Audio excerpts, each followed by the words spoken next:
an advancing step or a forward step. So the most common type of forward step we see in a movement called parting the wild horse's mane, where we'll do parting the wild horse's mane on one side, we'll pivot, change weight, and we step forward with the right leg. That is an advancing step. So, how do we use the core to create this advancing step in parting the wild horse's mane?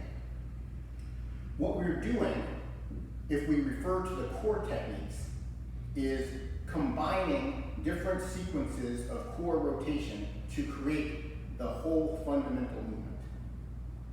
I begin at the end of parting the wild horse's mane in a position of split. My right hip is flexing, my upper torso is turning toward that flexing hip, meaning to the right, and my lower torso is turning away from that flexing hip, meaning turning towards the left.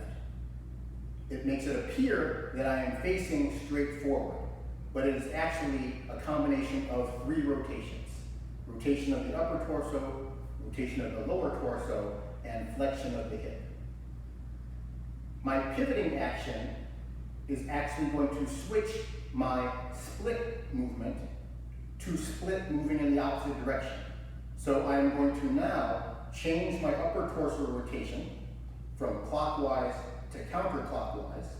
I'm going to change my lower torso rotation from counterclockwise to clockwise, and I'm going to change my hip flexion from the right leg to the left leg.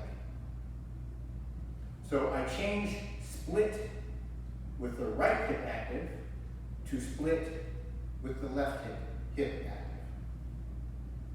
From this point, I need to shift my weight forward, and I'm going to use split again with the right hip active.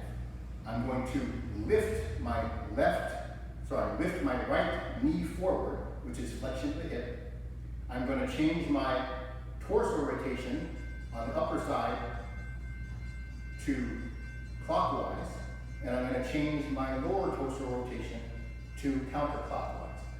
The lower torso rotation roots my left leg to the ground, shifting my weight forward.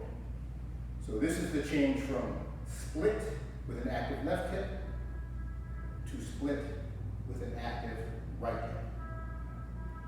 I now reach a position of equilibrium where that rotational change gets me to a point where the body has transferred weight but ceases to continue moving unless I change something else.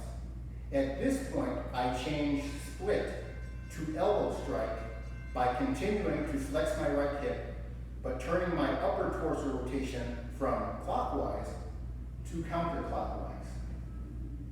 Now I have elbow strike, flexion of the right hip, counterclockwise rotation of the upper torso, and counterclockwise rotation of the lower torso. This is another what I call equilibrium position, where as long as I keep moving in this way, the body just stays still. In order to continue that forward step, I need to change something, and what that is my lower torso rotation is going to change from counterclockwise to clockwise, which is going to pull up my pelvis and release my right leg from the ground, placing it on the heel, which is now press. I am using press with the right hip flexing, upper torso turning away from the right hip, and lower torso turning towards the right hip. That is press. So that is a transition of essentially 3 movements. Moving myself forward to change weight to my left leg using split, collection of my right leg using elbow strike, and a swing through of the right leg using press.